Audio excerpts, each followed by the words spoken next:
Bayan, isang malungkot na balita. Inanunsyo ng Vatican na pumanaw na si Pope Francis kaninang umaga, oras sa Roma. Ang detalye sa Balitang Pambansa ni Gav Villegas ng PTV Manila. Pumanaw na sa edad na 88 si Pope Francis. Ito ay kinumpirma ni Cardinal Kevin Farrell sa Casa Santa Marta kaninang hapon, oras dito sa Pilipinas.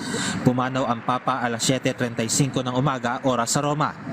Ipinanganak si Jorge Mario Bergoglio noong December 17, 1936 sa Buenos Aires, Argentina. Panganay siya sa 5 magkakapatid.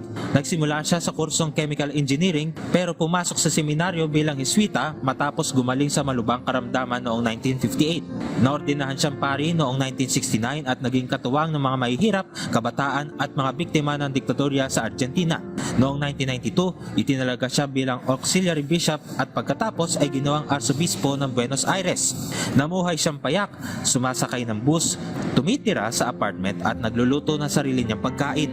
Itinalaga siyang kardinal ni Pope John Paul II noong 2001. Noong Marso 2013, matapos magbitiw si Pope Benedict XVI, nahalal siya bilang ika-266 na papa ng simbahang Katoliko, ang kauna-unahang Jesuita at unang Santo Papa mula sa Amerikas.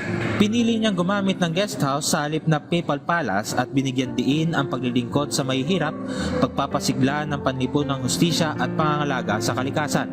Umabot sa 61 bansa ang kanyang binisita, kabilang ang Pilipinas noong 2015 kung saan binisita niya ang Tacloban at Leyte matapos ang bagyong Yolanda.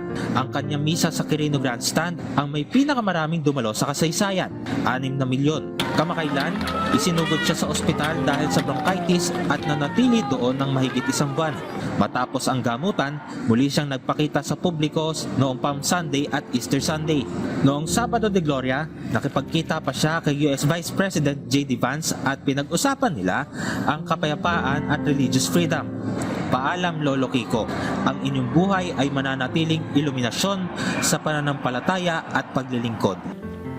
Cari fratelli e sorelle, buona Pasqua.